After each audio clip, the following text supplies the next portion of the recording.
Okay. Welcome back. Kabajamtoota fi hordoftoonni chaanalii Metabolic Education Centers.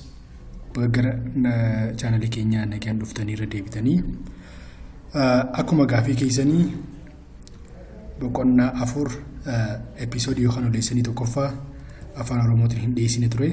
Afaan oromootiin akka dhiyeessitan gaafachaa turtanii isammoo isinii qabadhee dhufeen jira. Akkana hordoftan akkammoo chaanalii Metabolic Education subscribe like akkasuma immoo yaada qabdan akkuma naaqoodhaa jirtan akka naaqoodaniin barbaada. Okay, atti fufnu commentii godhuun dagatina. Dhiisaan sagantaa kana barsiisaa keessan kan akkaan jaalatan barsiisaa Mahfuz Muhammad barsiisaa biology. Okay, boqonnaan 4 cellular respiration kan jedhu kun maal of keessaa qaba kan jedhu outline isaa ilaalla. Inni jalqaba enzymes. Enzyme jechuun maal jechuudha? Properties isaa maal fakkaata? Type isaa maal fakkaata? Factors affecting rate of enzymes, wantoonni rate enzyme midhaan maal faadha kan jedhu tokko ni dalla. Akkasuma immoo faayidaan enzyme metabolism yookaan fayyummaa qaama keenyaa keessatti barbaachisu maal faadha kan jedhu tokkoon ilaalla. Inni kan biraa bioenergetics and biosynthesis kan jedhu ilaalla. Bioenergetics and biosynthesis means bioenergetics means cellular respirations. Biosynthesis jechuun immoo photosynthesis, synthesizing foods from sunlight energy by converting yookaan sunlight energy gara aduutti jijjiiruudhaani. Kanaaf cellular respiration jalatti glycolysis, formation of acetyl CoA fi Krebs cycle fi electron transport chain ilaalla. Inni lammaffaa immoo photosynthesis jalatti immoo adeemsa photosynthesis process fi alternative pathway isaa maal akka fakkaatu tokkoon kan ilaallu ta'a. Dhumarratti immoo maal ilaalla? Especially barattoonni fayyaalleen proogiraama kana waan hordofaniif metabolic disorders. Namni tokko metabolism isaa seeraan function hin godhu taanaan maaltu uumamu? Akkamitti diagnose godhuu dandeenya? Treat godhuu dandeenya kan jedhu ilaalla. Metabolic disorder sun immoo maal faadha kan jedhu tokkoon kan ilaallu ta'a. Haa jalqabnu nu hordofaadha. Namoonni chaanalii kana faaree taatan immoo please osoo chaanalii kana subscribe hin goone like share hiriirata akkasiin hin goone osoo akka gootaniin barbaada. Namoonni chaanalii kana immoo miseensaa fi maamila chaanalii Metabolic Education Center taatan immoo galatooma ulfadhaa waan chaanalii Metabolic Education hordoftaniif. Hedduun isin jaaladha. Hedduun kan hordoftanii hiriyaa keessan immoo share barattoota hiriyaa keessanii kan freshmanii baratan kan departamentii garaagaraa baratan koorsii general biology fudhataniif akka share gootanii fi groupiilee telegram garaagaraa keessatti akka share gootan abdiin qaba. Keessaan immoo nootilee akkana yoo barbaadan channel groupii Metabolic Education channel kan jedhu telegramar seentanii looguma YouTube kana of keessaa qaba akka hordoftan abdiin qaba. Okay, haa jalqabnu. 4.1 cellular metabolisms. Living cell is constantly active and a tremendous biochemical activity vital for life. So metabolism dhala buqa beeyyiidhaaf baay'ee adeemsa baay'ee murteessaadhaa fi adeemsa immoo qaamni keenya bulliingaaf seelii haara itti oomishu, seelii iddoo itti bakka buusu, conversion of food to energy nyaata gara energy itti jijjiiru, adeemsa disposal of waste material wantoota xuraa'aa qaama keenyaatti buusu, adeemsa qaamni keenya ittiin walaru, adeemsa wantoonni qaama keenya keessatti ittiin geejjibaman, adeemsa genetic instructioniin qaama keenya keessatti ittiin daddarbasu maal jennaani cellular metabolism jenna jechuudha. Baay'ee murteessaadha jechuudha cellular metabolism qaama keenyaa fi example of cellular activity kan jenneen kan akkammoo adeemsa maali? Pulling up of new cells, replacement of old tissue, conversion of food to energy, disposal of waste material, reproductions, ammallee substance are transported across cell membrane, akkasuma immoo genetic instruction are transmitted itti ta'uudha jechuudha. Kanaaf generally metabolism jechuun maal jechuudha kan jedhu ilaalla. Metabolism is the sum of chemical reactions. Walitti qabaa chemical reaction tokko kan lubbuu qabeeyyii keessatti gaggeeffamu maal jennaani? Chemical reaction lubbuu qabeeyyii keessatti gaggeeffamu totally walitti qabinsa maal jennaani? Metabolism jennaani jechuudha. The reactant and the product of this chemical reaction are called metabolites. Wal nyaataa fi bu'aa dhumarratti argamu sun kan adeemsa kana keessatti gaggeeffamu maal jennaani? metabolites jennaan jechuudha. Metabolites. Metabolitiin qabnu kun eenyu fa'aadha jennee yoo ilaallu. The major class of metabolites including protein, carbohydrates, nucleotide, lipid, coenzyme and other cofactors. So kana organic molecule wala jennun kun totally organic molecule and inorganic molecule wala jennun kun totally sani metabolite jennaan jechuudha. Metabolite jechuun kan metabolism keessatti ittiin fayyadamne energy leetti oomishnu wantoota garaa garaatti oomishnu maal jennaani metabolite jennaan jechuudha. In metabolism there is a series of chemical reaction in which the product of one reaction is substrate for next reaction is called metabolic pathway. Metabolism keessatti adeemsa reaction walitti hidhata series of chemical reaction kan ta'e kan bu'aan sadarkaa tokko isa kaaniif immoo substrate ittiin ta'u kana maal jennaani metabolic pathway jennaani jechuudha. Metabolism or metabolic pathway kun bakka lamatti qoodama, broadly divided into two. Inni jalqaba catabolism jedhamu jechuudha. Kanu catabolisms or catabolic reaction or catabolic pathways isa jennuun yoo ta'u, catabolism jechuun akkuma maqaasaa breakdowning large molecule into smaller molecules. Molecule jajjabaa gurguddaa kan polysaccharide gara xixiqqaatti caccabsu jechuudha. Fakkeenyaaf polysaccharide gara monosaccharide, protein gara amino acid, lipid gara fatty acid glycerol yoo deebisnu adeemsuun maal jennan catabolic reactions. Adeemsa kan keessatti immoo maal oomishama we converting nutrient to energies. Nutrient illee immoo jajjabaa caccabu kan immoo energy irraa argannaa jechuudha. Adeemsi kun maal jennan catabolism jennan jechuudha. Gosa metabolism keessatti tokko. Inni lammaffaa immoo anabolisms jennaani. Anabolism jechuun immoo is types of metabolism kan large molecule irraa oomishamu. We are making large molecules from smaller molecules. Large molecule smaller molecule adeemsi oomishnu sun maal jennaani anabolism jennaani, opposite of catabolisms. When we come to nature of metabolites, umamni metabolite maal fakkaata? Metabolite ni fayyadne carbohydrate, protein, lipid jedha kun umamni isaanii maal fakkaata? Bakka lamatti qoonnee ilaalla. The first one is hydrophilic, warra bishaanitti bulbulaman jechuudha. Hydrophilic or polar metabolites jennaan. Isaan kun eenyu faadha? Those are soluble in aqueous solutions. Warra bishaanitti bulbulaman kanneen akka sugara, purine, pyrimidines, nucleotide, nucleoside hanga phosphorylated compound itti warri bishaanitti bulbulaman sun maal jennan hydrophilic metabolite jennan jechuudha. Inni lammaffaa immoo especially lipid kan ta'e non-polar or hydrophobic metabolites yookaan warra phobia bishaanii qabu kan jennuun sanii jechuudha. This metabolite is function in energy. Kanaafuu specially metabolite non-polar tan kun faayidaan isaa maali? Energy storage. Waan bishaanitti bulbulan faayidaan isaa maali? Energy kuusuudhaaf. Caasaa membrane ta'uudhaaf, membrane structures. Akkasumas sirna signal transductions dhaamsa gamaa gamanitti dabarsuudhaaf kan fayyadudha jechuudha. At the cellular level of organizations, main chemical process of all living matter is similar if not identical. Kanaafuu sadarkaa lubbuu qabeeyyiitti reaction gaggeeffamu hundi wal fakkaataadha jechuudha. The chemical reactions that take place in living cell are similar as well as. Kanaafuu almost wal fakkaata jechuun kan danda'amudha jechuudha. Kanaafuu energy immoo eessarraa arganna jalqaba kan jennu yoo ta'e green plants use sunlight to convert water and carbon dioxide to glucose.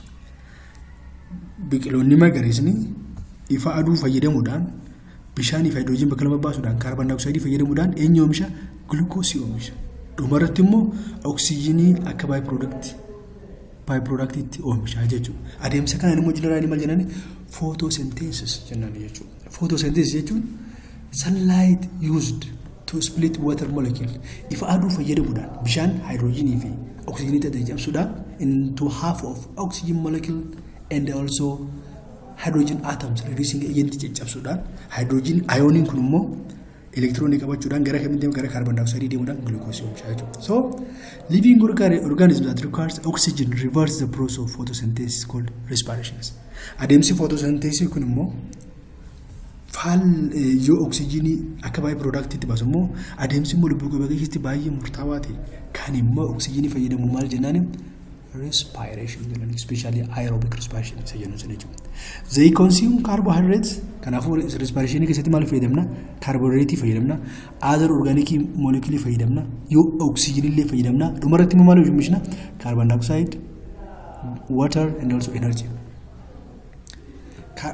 Bishaanii fi carbon dioxide photosynthesis keessatti akka raw materiality garuu immoo respiration keessatti immoo end product dha jechuudha energy dabalachuudhaan end product dha jechuudha. Kanaafuu vice versa dha jechuudha. Reaction photosynthesis yoo gamana deemu kan cellular respiration faallaa isaa deemaa jechuudha. The process that remove hydrogen atoms from carbohydrate and pass them to oxygen is energy yielding series of reactions.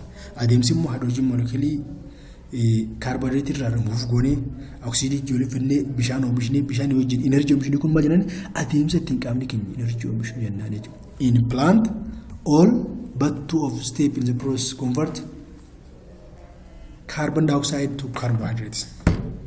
Kanaaf biqiltuu keessatti immoo faallaa kana carbon dioxide garamti jira gara carbohydrate jira jechuudha. This some of those steps that synthesizing akkuma saammoo akkuma jedhu kun sugar from simple starting material fungi animal and bacteria fayyadaman oomishuu danda'a jechuudha.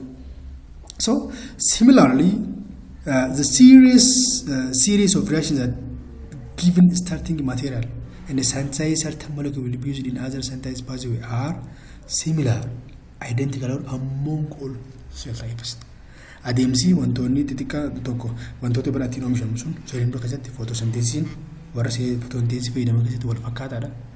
Cellular respiration warra cellular respiration guutuu gaggeessan keessatti wal fakkaataadha jechuudha. Parsantii hanga almost guutuutti jechuu dandeenya jechuudha.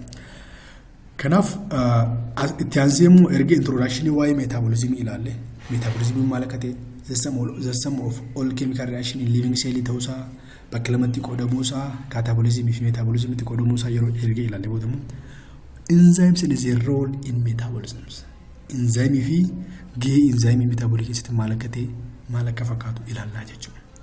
Akkuma yaadattu kutaalee yookaanoo sadarkaalee barnoota irra dabartan keessatti jechuun yeroo kutaa 11 baratan almost kutaa 12 baratan enzyme maal akka ta'e baratan jirtu. Enzyme is biological catalyst. CS2 biological hawa jennaan jechuudha. Maaliif CS2 biological jennaan lubbuu qabeeyyii waan apply goonuuf. In many cases heat may be catalyst. Yeroo takka willeen akka catalyst fayyadaman. But this is inefficient because it cannot apply to molecule into controlled fashions. So, thus, the most chemical reaction require biological catalyst is called enzymes.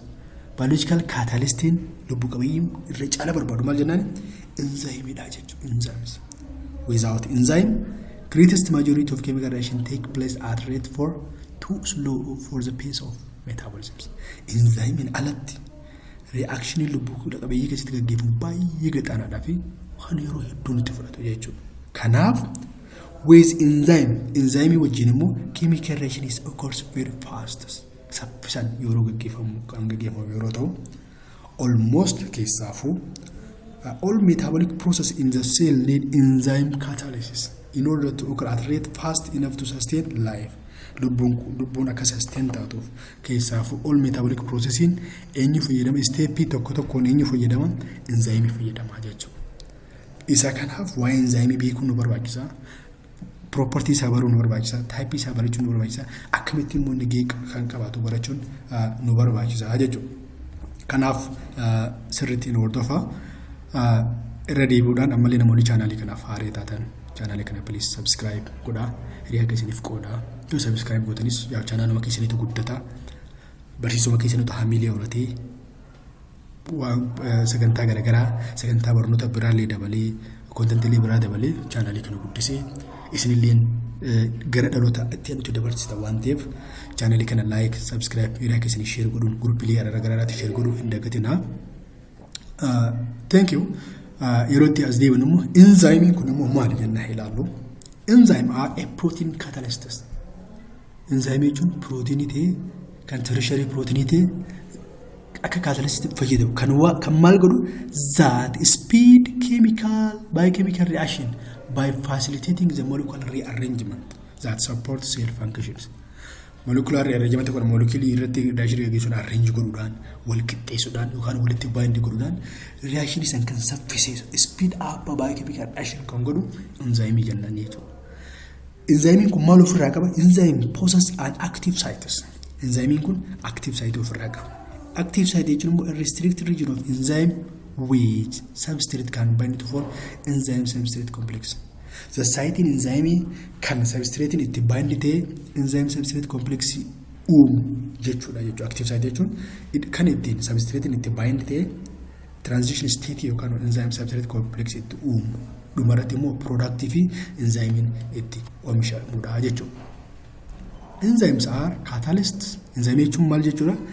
Catalyst ta'e kan chemical reaction increase good. Enzymes are catalysts and increase speed up of chemical reaction without themselves undergoing any permanent chemical changes. Enzyme jechuun molecule tokko kan reaction isan saffisiisu speed up of chemical reaction godhu garuu immoo molecular permanent change of immoo kan jijjiiramu. Irra deddeemee kan itti fayyadamuu dandeenyu maal jennaan? Enzyme jennaan jechuudha. Mee equation kana ilaalu. The basic enzymatic reaction can be represented as follow. Reaction enzyme yeroo mara isa kana fakkaata. Kun substrate bakka bu'a, kun immoo enzymes. Enzyme plus substrate is forming enzyme substrate complex. Gaafa immoo enzyme substrate complex dhumarratti product plus enzymes. Ofiisaatii jijjiiramee jira amma hin jijjiiramne. Kanaafuu deebinee enzyme kana itti fayyadamuu dandeenya jechuudha. Themselves undergoing any permanent chemical changes. Ofiimmoo jijjiirama tokkollee kan isarratti hin dhufu. Kan ta'e kun maal jennaan? Enzyme jennaan jechuudha. Where E is represented enzyme catalyst, S is represented substrate, P is represented product of reactions. Kanaafuu inni kun simboolii kana ibsu barbaada jechuudha. Kanaafuu enzymes speed up a reaction by lowering activation energy. Kanaafuu enzyme akkamitti reaction tokko catalyze godha jennee activation energy hir'isuudhaan enzyme tokko reaction tokko catalyze godha jechuudha. Activation energy jechuun immoo maal jechuudha kan jedhu immoo deemnee yoo ilaallu, activation energy is the minimum amount of energy which is required to start up a chemical reactions. Energy xiqqaa chemical reaction tokko jalqabsiisuuf nu fayyadu sun maal jennaani? Activation energy jennaani jechuudha. Mee teebilii kana yookaan graafii kana haa ilaallu. Asiin all energy dha, asiin immoo progress of the reaction dha. Reactionin gurraachi kuni kan enzyme hin qabne, reactionin diimaan yookaan masmara diimaan kun immoo kan enzyme qabu jechuudha. Kanaafuu reactionin enzyme qabu activation energy lower godhuudhaan saffisaan reactant tokko gara productiitti jijjiira jechuudha. Wal nyaatinsa tokko gara oomisha bu'aatti kan jijjiirudha jechuudha. So akkasuma graafiin kun illee maal ibsuu barbaada? Asiin activation energy qabna, asiin immoo substrate qabna, enzyme qabna immoo asitti. Reactionin kun amma enzymein alatti baay'ee ol ka'a jechuudha. Garuu immoo yoo enzyme qabaatu salphaatti activation energy lower godhuudhaan dafee yeroo silaa qabame duratti reaction isan gara bu'aatti jijjiiraa jechuudha. Reaction isan gara bu'aatti jijjiiraa jechuudha. Okay. Enzymes exhibit four defining characters shared by all. Enzyme immoo amaloota gurguddoo afuran armaa gadii kana qaba. Inni jalqaba enzyme modifies the rate of chemical reaction. Enzyme rate chemical reaction isa ni fooyyessa yookaan saffisa isaa ni fooyyessa. Isa jalqabaati. Inni lammaffaa enzyme are not conceived in the process. Enzyme dhumo wal nyaatinsa san irratti ofiisaatiin nyaadamu jijjiiramu jechuudha. Yeroo hedduu deebinee itti fayyadamuu dandeenya jechuudha. Inni sadaffaa enzymes are effective in extremely small quantity. Enzyme wama xiqqoo isaatu reaction hedduu speed up yookaan saffisiisuu danda'a jechuudha. Kanaafuu small quantity wama xiqqoo takkaatu reaction tokko gaggeessuu danda'a jechuudha. Enzymes are effective in extremely small quantities. Inni afuraffaa immoo enzyme do not alter equilibrium of the reactions. Enzyme equilibrium the reaction is affect hin godhu. Rate of the reaction of affect godhu. So an important principle that since enzyme only reduce what? Energy barriers between product and reactant. Energy barriers you can energy creation of surface and give from good. So it does not affect equilibrium position of the reaction is an affect hin godhu. So all known enzymes are protein with the exception of RNA enzyme. Kanafu enzyme need to be hundinu malira jarama protein. Enyumale except RNA enzyme. RNA enzyme ra kanaf enzyme hundinu protein da jechu. Kanaf enzyme may additionally contain non-protein group before their catalytic activity. Enzyme into active walnyaatiin tokko catalyze godhuu dandeenye kan dubbachuu dandeenyu protein party fi non protein parties yoo of keessaa qabaate jechuudha. Mee kanaafuu keyword illee kana adda baasnee ergas immoo gara itti aanutti deemnaa jechuudha. Cofactors, apoenzyme and whole enzyme jechoota sadiin kana qabna. Cofactor jechuun immoo party enzyme keessaa non protein chemical compound that is bound tightly or loosely to an enzymes. Non protein party te kan enzyme which bind godhu sun maal jenaan cofactor jenaan jechuudha. It is required for baay'ee murteessaadha for catalysis. Inni lammaffaa immoo apoenzyme warra jennuun apoenzyme jechuun immoo party enzyme keessaa kan protein irraa ijaarame sun maal jenaan apoenzyme jenaan jechuudha. Party enzyme keessaa kan protein irraa ijaarame san. Kanaafuu cofactor fi apoenzyme yeroo walitti dabalu holo enzyme uumaa jechuudha. It is an active enzyme with it is non-protein components. Active enzyme te holo enzyme jechuun active enzyme te kan protein part plus non-protein part te sumal jenani holo enzymes jenani jechuudha. This is totally called the chemical nature and the classification of enzymes jenani jechuudha. Inni kun mal jenani totally chemical nature and the classification of enzymes. Kanaaf apoenzymes plus cofactoring kun eenyu uuma holo enzymes apoenzymes protein part cofactors non-protein part forming holo enzymes or conjugated enzymes kajalu sani uma diagrammically yolalo kun protein party of enzymes apoenzyme kajalu kana kun cofactor ida enzyme kun amma active enzyme ta'a jechu. Types of cofactoring mo bakka lamatti bakka sadiitti qoodama. Cofactoring kana type ile isa yo ilalo. Types of cofactors, the first one is coenzymes. Coenzyme is the non-protein component which loosely bound to apoenzyme by non-covalent bonds. Non-protein party enzyme te kan immoo loosely binds. Sin walitti qishuma tokko walitti qabate non-covalent bond hedduu kan walitti maxxanin deebiillee adda ba'uu kan danda'u salpha yeroo akkuma salphatti dabas deemneellee adda baasuu kan dandeenyu. Fakkeenyaaf vitamins or compound derived from vitamins. You can compound vitamin derived TV. Vitamin kun those compounds loosely bound to the enzymes or apoenzyme kan jennu kana jechuudha. Inni lammaffaa prostatic group kan jennuuni prostatic group jechuun immoo non-protein party ta'e immoo tightly bind sirriitti kan walitti maxxan covalent bondidhaan by covalent bonds kan sirriitti tightly bounded to apoenzyme by covalent bonds kan keessumaa maal jennaani prostatic group jennani jechuun. Inni dhumaammoo metal ion activators sibiilota garagaraa irraa ta'e kan immoo enzyme kan activate godhu kan akka potassium kan akka iron kan akka manganese garagaraa kun kan warra metal ion activators jennuun jechuudha. Also enzyme can be classified based on different criteria. Enzyme amaloota garagaraa sarara dhaabbanni addaan qoqqooduu dandeenya. On the basis of different in chemical nature sarara dhaabbanni akkaataa armaan gadii kanatti qoqqooduu dandeenya. The enzymes may be described as follow based on chemical natures. Inni jalqaba simple enzymes isa jennuun jechuudha. Simple based on different in chemical reaction. The first enzyme is simple enzymes jennuun jechuudha. This means made up of only proteins or polypeptide. Enzyme te can party protein kofara ijaaramsan simple enzyme. They contain no chemical group other than amino acid residue. Chas amino acid irraa kan hafe compound biraa of keessaa hin qabu jechuudha. Inni biramo this simple enzyme kan jennu kun digestive enzyme such as pepsin, trypsin are the example of simple enzyme. Fakkeenyi simple enzyme eenyu faadha? Pepsin and also trypsin faadha. Inni lammaffaamu conjugated enzymes warra jennuuni. Conjugated enzyme jechuun immoo it is an enzyme with form of two parts. Enzyme ta'ee kan waa lamarraa ijaaramu. Paartiin jalqabaa apoenzymes proteinii irraa kan ijaaramuu fi paartiin jalqabaa immoo non protein parts yookaan cofactor yookaan enzyme irraa kan ijaaramu sanidha jechuudha. Example isaa flavoproteins. So it can be enzymatic activity only when both present. Kanaafuu enzyme kun conjugated enzyme kun enzymatic activity baay'ee olaanaa of keessaa qaba jechuudha. Kanaafuu cofactorin kun firmili yookaan sirriitti title bound yoo ta'e isa kana maal jennaan prosthetic group itu attached jira jechuudha. Yommuu simple walitti attached immoo cofactoritu itti maxxanee jira jennee ilaalla jechuudha. If instead of being more or less permanently bound to apoenzymes, cofactors attach itself to the apoenzymes only at the time of reactions, inni itti maxxansuun maal jennaan coenzymes jennaani jechuudha.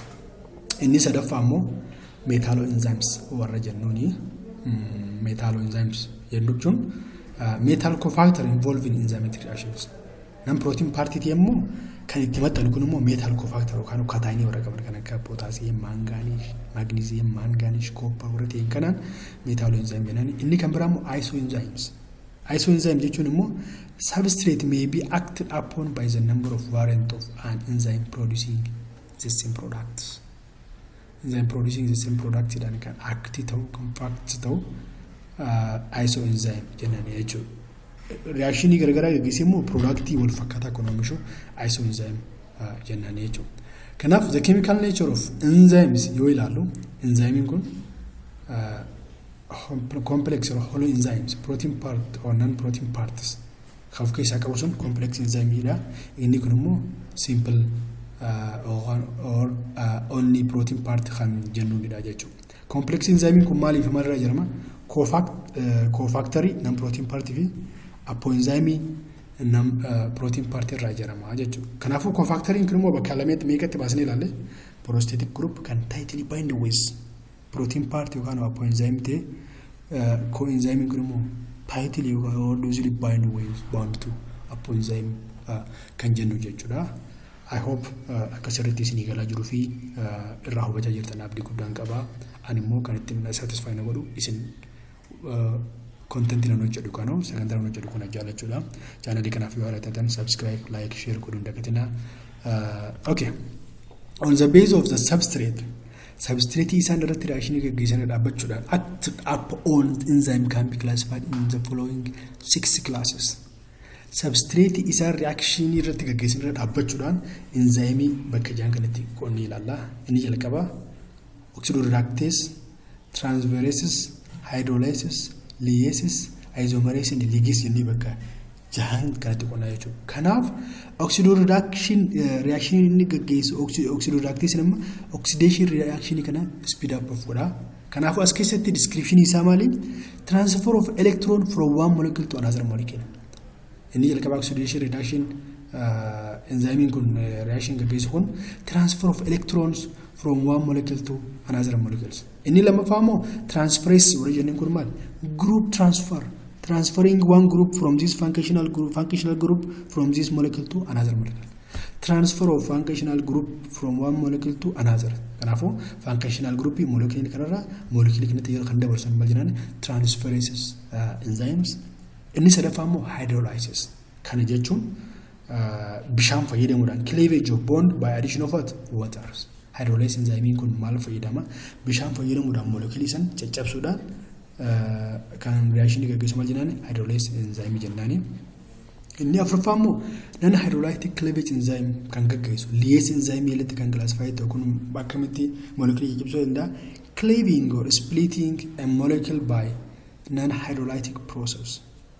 Non hydrolytic process fayyadamuudhaan molecule kana adda caccabsu lyase enzyme jennaani jechuudha. Inni kun immoo the fourth one isa afuraffaadha. Inni shanaffaa immoo isomerase enzyme dha. Isomerase jechuun akkuma gaafa kutaa chemistry bartee yaadattan isomerase reactions wanta tokko position jijjiiruu jechuudha. Cis and trans isomerase kennee yoo yaadattu ta'e rearrangement of atom to form isomers.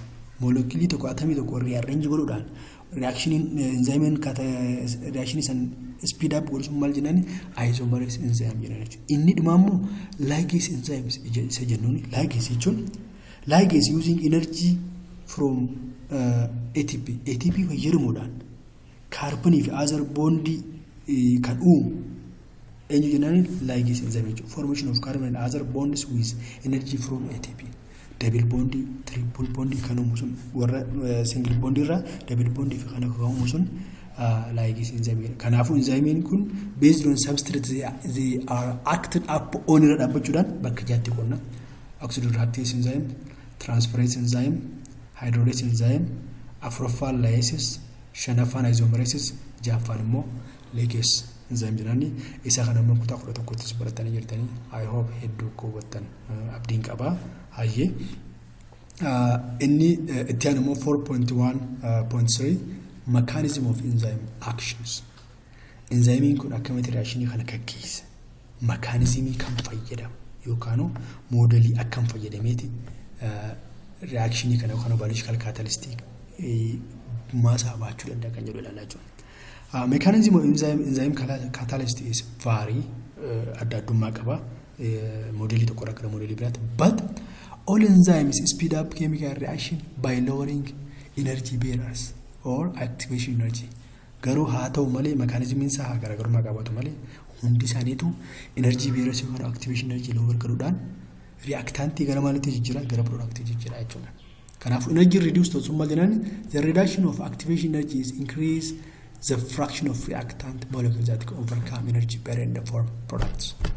Activation energy kun immoo decrease ta'uun immoo reactant fraction in reactant kun irrisuudhaan reactant kun gara productii akka jijjiiramu ta'a jechuudha. Kanaaf an enzymes attract substrate to its active site. Kanaafuu enzyme substrate tokko akka active site itti bind ta'u attract godha and catalyze a chemical reaction by which products are formed. Ergammoo substrate isa wajjin bind ta'e productiin akka form godhu kakaasa then allow the products to dissociate. Kanaafuu productiin immoo isarraa adda ba'uudhaan productive enzyme dhumarratti akka oomishamu godha jechuudha. Kanaaf the combination formed by enzyme and its substrate is called enzyme substrate complex. Combination enzyme and substrate yeroo walitti bind ta'an oomishu maal jennan enzyme substrate complex jennan. Enzyme substrate complex. This is substrate, this is enzyme, it's forming enzyme substrate complex. This is at transitional state. Then at the end, enzyme and product is dissociated. Product plus enzymes. So based on these mechanisms, two models have been described on mechanism of enzyme actions. Kanaafuu modelii lama qabna. Inni tokkoffaa look and key modelidha. Inni lammaffaa immoo induced fit model jennaanii jechuudha. Modeliilee kana immoo tokko tokkoon yoo ilaallu look at the key model of enzyme mechanism kun akkuma kana dura baratan first postulated in 1894 by Emil Fisher. Yeroo jalqabaatiif namni modela kana argate waa'ee modela kana describe godhe nama Emil Fisher jedhamudha. Akka modelii kanaatti enzyme is rigid with 3-dimension body containing active site. Enzyme kun baay'ee rigid fi 3-dimension body kan active site jedhu kan qabu yoo ta'u, in this analogy look is enzyme akka analogy kanaatti looking enzyme dha, keen immoo akka substrate itti fudhachuudhaan only the correct size kanaaf substrate enzyme wajjin size wal fakkaatu qabu qofaatu fit into the key hole uraa qulfii san keessa galuu danda'a jechuudha. Kanaafuu qulfiin enzyme yoo ta'u furtuun bantuun immoo substrate godheeti uumee ka modelii kanatti only the corrected shape key open particular lock. Kanaafuu shape lock sirrii qabu qofaatu isa kana banuu danda'a jechuudha. Kanaaf asirratti yoo ilaaltu enzymein akka qulfiitti jiru substrate immoo akka kiitti jira. Kanaafuu isa shape kana qabu qofaatu as keessa galuu danda'a jechuudha. This is a look and key model. Kanaafuu enzyme and substrate is complementary ta'uu qaba jedhee dubbata jechuudha. Suuraa kana immoo yoo ilaallu suuraa kana yeroo ilaallu suuraa kana yeroo ilaallu inni kun substrate dha, inni kun enzyme dha. Warri shape isa kana as keessa galuu danda'u qabu qofaatu isii lookii kana baruu danda'a jechuudha.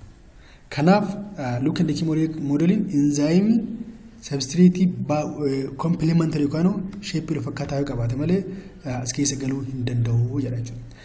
Gara induced fit modelitti yeroo dhufnu immoo modeliin kun in this model enzyme structure is not rigid. Isa dabaratti maal jenne enzyme rigid kan 3 dimension active site qabudha jechuudha. Asirratti immoo enzyme is flexible. According to induced fit model kanatti immoo enzyme flexible kan shape isa jijjiirachuu danda'u jechuudha. The enzyme has its active site adjusts shape in order to bind to the substrate. Enzyme shape substrate wajji walitti bind ta'uudhaaf shape isa jijjiirachaa deemaa jechuudha. Akkuma gara substrate dhiyaachaa deemuun shape substrate san fakkaatutti jijjiirachaa deemaa jechuudha. Therefore, due to this factor, enzymes form transition state configuration shape will be formed. This improves catalyst during the reactions.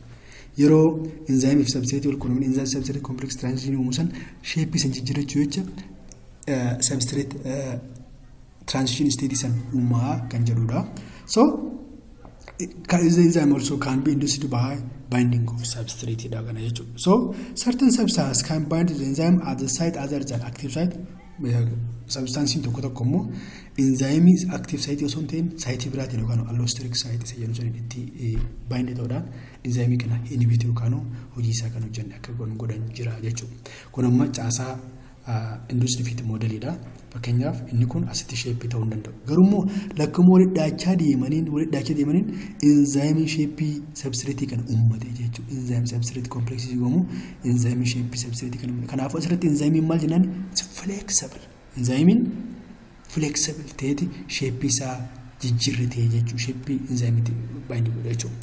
Okay, inni topikiin inni biraamu factors affecting enzyme activity wantoota yookaan reetii enzyme miidhuu danda'an eenyufaadha kan jedhu ilaalla. Isa kanammoo isinis illee baay'ee yaadattu. The activity of an enzyme is affected by its environmental conditions such as temperature and pH. Changes alter the rate of reaction caused by the enzymes. Kanaafuu temperature and pH dhaan miidhamuudhaan rating of the reaction enzymes miidhamuudhaan jechuudha. Rate of reaction jechuun the amount of substance changed in a given period of time. The amount of substrate, rate of reaction jechuun maal jechuudha yoo jennu hammi substance substrate tokko gara product itti jijjiiramu yeroodhaan yoo ilaalu. Given yeroo kan nama tokko keessatti yoo ilaalu yookaan gaggeeffamu jennan rate of reaction jechuudha. There is a variable environmental condition affect rate of enzyme reaction. Environmental factor hedduutu jira kan rate of enzyme activity affect godhan. Inni guddaan inni jalqaba temperature dha. Inni kun pH, substrate concentrations, enzyme concentrations, enzyme inhibition and enzyme activators. Isaan kan ammoo tokko ni ilaalla jechuudha. Asirratti gaafii tokkoon isin gaafachuu barbaada. What is optimum? Optimum jechuun maal jechuudha? May challenge your mind. Sammuu keessan challenge godhaate optimum jechuun maal jechuudha? Kanaafuu yeroo barannu optimum temperatures, optimum pHs, optimum concentration jechaa ture. Optimum jechuun hiikkaan isaa maal jechuudha? Okay, good. Akka yaaltanillee ittiin amana optimum jechuun the condition at which something is doing very well, doing good. Conditionii wanti tokko sirriitti itti hojjetu best, working in best. Sadarkaa olaanaatti itti hojjetu sun maal jennaani? Optimum jennaani. Maybe for temperature, maybe for pH, maybe other factoryidhaaf illee ta'uu danda'a jechuudha. Kanaafuu the optimum temperature of mammalian is based in 37 degrees Celsius. Okay, let me come to the first factors affecting enzymes. Temperatures. Temperature jechuun OR at very low temperature enzyme are inactive. Yoo temperature baay'ee gadaanaa ta'e enzyme inactive ta'a. Yommuu temperature increase dabale enzyme ni dabala hanga optimum temperature bira hin darbine. Kanaafuu enzyme activity increase gradually with the rise in temperature until it reaches optimum temperatures. Hanga temperature in optimum temperature san bira ga'utti enzyme activity lakkuma temperature dabaluun dabala jechuudha. Amanaaf giraafii kana ilaallu enzyme dabalatuma deema hanga optimum temperature bakka irra ga'utti gizee bakka inni itti best hojjetu gee achi bira yoo dabre immoo maal ta'a reactioniin sun maal ta'a gad deemaa deema jechuudha. Decline ta'a deemaa jechuudha. For example mammalian enzyme degree Celsius 37 hanga 40 beestii hojjetanii thermophilic bacteria immoo digirii Celsius 90 keessatti beestii hojjetaa jechuudha. Above the optimum temperature, when the temperature rise, the activity of an enzyme is decreased. Kanaaf optimum temperature ol immoo activity enzyme maal ta'a baay'ee gadi bu'aa deemaa jechuudha. The rate decrease, more of enzyme molecules decline or denatures. Caasaan structure, active site structure enzymes immoo maal ta'a deema jennee decrease ta'a deemaa jechuudha. Inni lammaffaa factor enzyme activity midhaan keessaa inni lammaffaan immoo hydrogen ion concentration dha yookaan pH dha. pH immoo hydrogen ion concentration bishaan keessatti yeroo bulbulamu jechuudha. pH is measure of hydrogen ion concentration and therefore good indicator of hydroxide ion concentration jechuudha. Lower pH value jechuun immoo higher hydrogen ion concentration jechuudha. Lower OX hydroxide jechuun immoo higher pH value kind of base jechuudha. Therefore interfere with hydrogen and the ionic bond that hold together an enzyme. So this enzyme is affected by change in pH. Kanafu enzyme in pH jijjiiramu kanaan baay'ee miidhamaa jechuudha. pH is affects charge of amino acid. pH kun immoo caasaa amino acid kana party protein keessaa kan amine group ittiin affect godha jechuudha. Active site irratti kan argamu. So that the property of active site is changing the substrate can no longer bind. Your property immoo active site immoo jijjiirame immoo substrate itti bind ta'u enzyme immoo hojii isaa hojjechuu danda'a jechuudha. Kanaafuu active site enzyme affect godha jechuudha pH. So the most favorable pH value based on the enzyme is different from enzyme to enzyme. Kanaafuu pH enzyme nuti fayyadaman enzyme irraa enzyme itti garaagarummaa qaba, but all enzyme have its own optimum pH. Enzyme hundinuu optimum pH mataa isaa qaba jechuudha. Each enzyme has an optimum pH at which it attains what maximal activity. Optimum pH kan ittiin hojii maximum activity to hojjetan qabu jechuudha enzyme hundi. For example pH 7 up to 8 normal body temperature ida yero hedduudha. Garumo gastric enzymes or protease or pepsin in our stomach is it's very good in pH 1. The optimum pH of pepsin enzyme is pH 1 or acidic environments. Inni sadaffammo enzyme concentration jechuudha. As enzyme concentration increase, the rate of reaction also increase. However, hangumammo enzyme dabalaa deemu rate of reaction in dabalaa deema. However, this will only have an effect up to certain concentration where enzyme concentration no longer than limiting factor. Limiting factor jechuun hanga barbaadu caala yoo darbuu baate enzyme concentration yoo dabalu reaction in dabalaa deema. This is because there is more enzyme molecule available to catalyze the reaction. Therefore, more enzyme substrate complex are formed. Kanaafuu substrate yoo hangachuu baate concentration in enzyme yoo dabale akka kanatti yoo dabale reaction in dabalaa deema jechuudha. Reaction in dabalaa deema until it reach at maximum 1. Inni afuraffaa immoo factor affecting substrate concentration jechuudha. It has been shown experimentally that if the substrate concentration increase, reaction velocity will increase until it reaches what maximum. Hanga maximum irra gaanitti hanga saturated stage irra gaanitti concentration substrate concentration of the volume reaction in double edema. This is because more substrate molecule can collide with active site, therefore more enzyme substrate complex are formed. Hanguma substrate in enzyme bind tan enzyme substrate complex transition state in umadi. At V maximum go maximum stage enzyme is completely saturated with substrates. Can have substrate bradabletus enzyme bakati bind to bakarga chunanda. This is about substrate concentration. After this reaches maximum, increase in substrate concentration will not increase the velocity. At higher concentrations, the enzyme molecule become saturated with substrate. Therefore, few free active site is not totally occupied. So, the adding more substrate does not make much difference in the reactions. As a reaction, reaction kana yoo ilaallu gaafa substrate dabalaa deemnu reaction kun numa dabale hanga isa godhu at V maximum kana optimum stage jira. Gaafa sirra gahu enzyme jiru hundi substrate qabamee jira. Kanaafuu substrate yoo dabaltes enzyme bakka itti bind ta'u kana itti maxxanuu qabu. Kanaafuu reaction maal ta'a wali nusam hin dabalu hin hir'isu. itti dabalaaltus. This is about substrate concentrations. Topic in Nibramo, the most interesting one is enzyme inhibitors. Enzyme inhibitors in kun baay'ee metabolism keenya controluudhaaf gahee guddaa qaba. Qaamni keenya oomisha tokko yoo oomishni sun gahaa yoo ta'e oomisha san dhaabuudhaaf enzyme inhibitor kana fayyadama jechuudha. Enzyme inhibitors jechuun maal jechuudha? Are a substance which alter catalytic action of enzymes.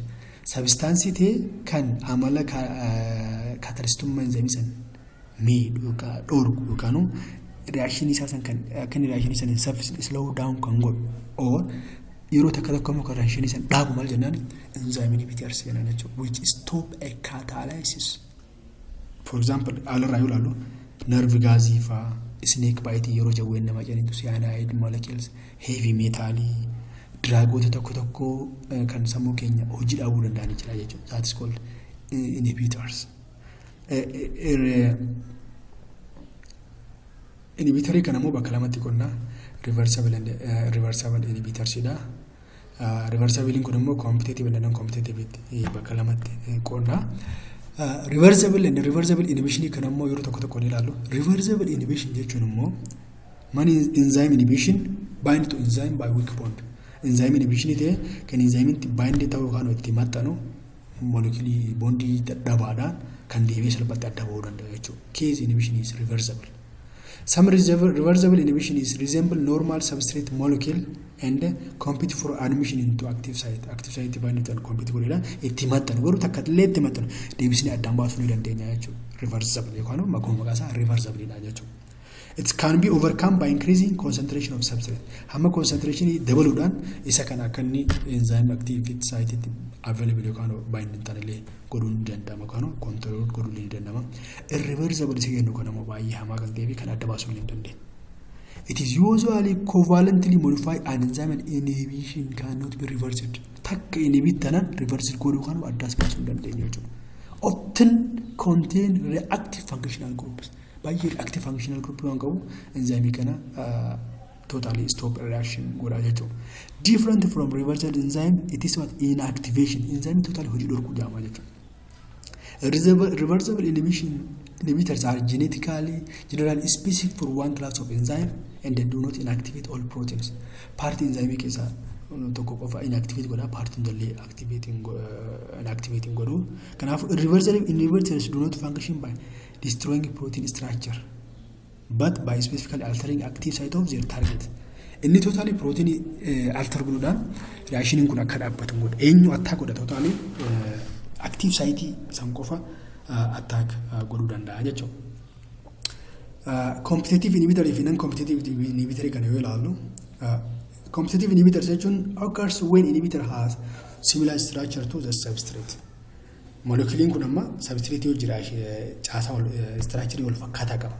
Kanaafuu eenyu hojii dorgomummaa active site itti bind ta'uudhaaf substrate hojjetamuu jechuudha. It can fit into the active site of the enzyme so it prevents binding of actual substrate. Substrate dursuudhaan dhaqeetti active site bind ta'uudhaan active site kana immoo maal godha hojiirraa dhoowwaa jechuudha. Therefore it compete with one maal jedha asirratti it compete with substrate for active site. Kanaafuu substrate hojii active site itti maxxanuudhaaf compete godha jechuudha. Yeroo san immoo maal godha the reaction is maal ta'a reaction enzyme kun slower ta'a dhufaa jechuudha. For example penicillin. Penicillin is one of the example of competitive inhibitor which block the active site of an enzyme that many bacteria use to construct their cell wall. Cell wall bacteria enzyme bacteria oomishu. Kanaafuu substrate enzyme bacteria sanatti bind ta'uu wal fakkaateet cell wall bacteria san seenuudhaan bacteria san attack godha keessaa jechuudha.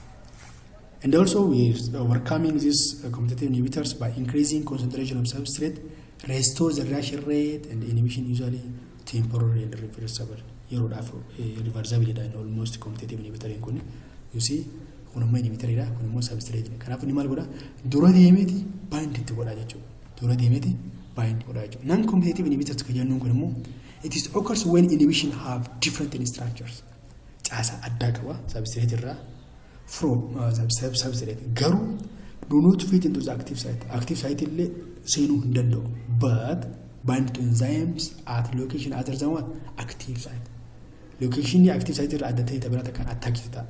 Location is a location which is different or other than active site kan animal jannani. I hope as you respond allosteric sites. The location other than active site is called allosteric sites. In some cases, inhibition is thought to bind enzyme in such ways physically block and normal active site block korudafi. In Cambramo, for instance, binding of inhibitors changing the shape of the whole enzyme, including active site and preventing it from reacting with it. Kanafu, you to bind it enzyme active site can normally malgoda block korudafi. You can shape is a jichirudafi jechu. Kanafu non-competitive inhibitor in kumbaketi bind to kumal janani allosteric site bakajan. Don't forget. Baki non-competitive inhibitor in kun active site in alat itimat on kumal janani allosteric site jannani jechu. Kanafu dumayretti maal ilalla allosteric effectors or feedback inhibition ilalla jechu. Allosteric effector jechun metabolism keenya keessatti yoo protein tokko oomishamaa jiraate dhumarratti protein oomishamu sun qaama keenyaaf gahaa yoo ta'e reaction sun dhaabbachuu qaba. By feedback inhibition dhaabbata jechu. Especially non-competitive inhibition is called allosteric inhibition. Wari non-competitive inhibitor kun allosteric inhibition warra jennuuni jechuudha. The place where inhibitors bind to enzymes called allosteric site. Bakka allosteric site jennuun itti attach godhaa jechuudha enzyme itti. Inhibition of an enzymes by product of this pathway is form what? Negative feedback. Productiin dhuma reaction jalqabaa kan itti dhaabu. Wanyaaf A reaction A produce B yoo godhu B C yoo godhu C yoo D godhu D kun oomishni nu geejee A akka reaction dhaabbatu yoo godhe negative feedback inhibition jechuudha. Byproduct of its pathway is a form of negative feedback. The activity of some enzyme is controlled by certain molecules binding to a specific regular site known as allosteric site on the enzyme. Kanafu activity of enzyme can metabolism can give them allosteric site can bind to activity is to atamuranda. A molecule that bind to allosteric site can either inhibit or activate the enzyme. You see? Yoo oomishni nuti argannu sun gahaa ta'e maal godha inhibit godha akka oomishni sun oomishne. Yoo oomishni nuti oomishne fayyadamne sun dhume immoo akka oomishni sun jalqabuuf activate godha jechuudha enzyme. Kanaafuu allosteric site kanatti maxxanuun waa lamaaf nu fayyada jechuudha. Inni jalqabaa to inhibit, inni lammaffaa immoo to activate the enzymes. So such enzyme is known as allosteric enzyme jennaan jechuudha. Yeroo oomishuun barbaachise ni oomisha, yeroo dhaabbachuun barbaade immoo ni dhaabbata jechuudha. Pathway fayyadamuudhaan. They often occur at the start of long biochemical pathway dheeraan gaggeeffame reaction isaan gisee dhaaban isa kana allosteric enzyme fayyadamaa jechuudha. They are activated by the substrate of pathway and inhibited by the product of pathway. Garte substrate dhaan activate ta'a, product dhaan immoo inhibited ta'a. Thus only turning the pathway on when it is needed. Garte yoo oomishni sun nu barbaachise qofa yoo hanqinni proteinii yoo hanqinni glucose nu barbaachise reaction sun maal ta'a turn activate ta'a jechuudha. Process kanaan immoo maal jennaan this process is known as feedback inhibition jennaan jechuudha. I hope akka sirriitti na hubatanii fi hedduullee akka isinii galu abdii guddaan qaba. Inni dhuma immoo enzyme activators warra jennuun kana jechuudha. Enzyme activators jechuun walumaa warra allosteric control fayyadamnu. Allosteric control can involve stimulation of enzymes action as well as inhibitions. Enzyme activators jechuun warra enzyme stimulation of enzyme action as well as inhibitions. Enzyme is stimulate godha, inhibit godha jechuudha.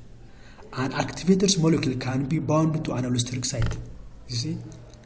Inhibition kun yookaan warri allosteric site kun enzyme yeroo bind ta'u inhibit godha, activate godha jenni. Kanaafuu allosteric site and induce the reaction at the active site by changing its shape to if such substrate could not induce change by itself. For example, the common example of enzyme activator is hormone and is the product of earlier enzyme reactions. Yoka hormone da mu yookaan immoo oomishi isa dhumaa santu reaction tokko akka activate ta'u yookaan inhibit ta'u godha jechuudha. Kanaafuu allosteric stimulation yookaan allosteric stimulation or inhibition allow production of energy in the materials by the cell when they are needed and inhibit production when supplies adequate. Inhibit production when supplies adequate. Kanaafuu oomishni nuti oomishaa jiru sun enough yookaan gahaa yoo ta'e inhibit godha. yoo oomishni immoo nu barbaachisamu activate godhaa jechuudha. Maal jedha allow inhibit allow production of energy. Gartee energy sun akka oomisha godha. Material yookaan material different. Garuu when they are needed and inhibit production when they supplies adequate. Yoo barbaachisaa ta'e akka oomishamu. Yoo barbaachisaa hin taane immoo akka dhaabbatu kan godhu kun immoo totally maal jedhani allosteric inhibition yookaan feedback kan jennu. Thanks for watching Dabbal Education Centers. Subscribe now. Yoo subscribe godhuu baattan subscribe godhaa. One channel Dabbal Education daawwataniif baay'ee isin galatoomfadha. Please like, comment and share gochuu hin dagatinaa. Subscribe Dabbal Education. Share yaa keessaniif qooda. Comment illee yoo qabaattan akkuma commentii na barreessitanii anillee isa kana afaan Oromootiin isin hojjechuuf deebii isin ilaadhe isinillee immoo deebii na laachuudhaan hiriyoota keessan kan freshmaanii baratan kan yuunivarsiitii Jijjigaa jiran, yuunivarsiitii Haramaa jiran, Diillaa, Finfinnee, Hawaasaa, Bahar Daar iddoo garaagaraa jiran if channel group isaanii irratti share godhaa akka fayyadaman itti hima. Channel group Dabbal Education channel immoo description jiran isinii kaayaa. Isa sanii immoo channel isin join gootanii nootiilee garaagaraa maateriaalaa fi qormaata garaagaraa jira argachuu dandeessu. Thanks for watching Dabbal Education channel. Hedduun isin jaalladha. Galatooma ulfaadhaa. Sagantaa birootiin hanga walitti deemnutti nagaan tura. Have a nice times.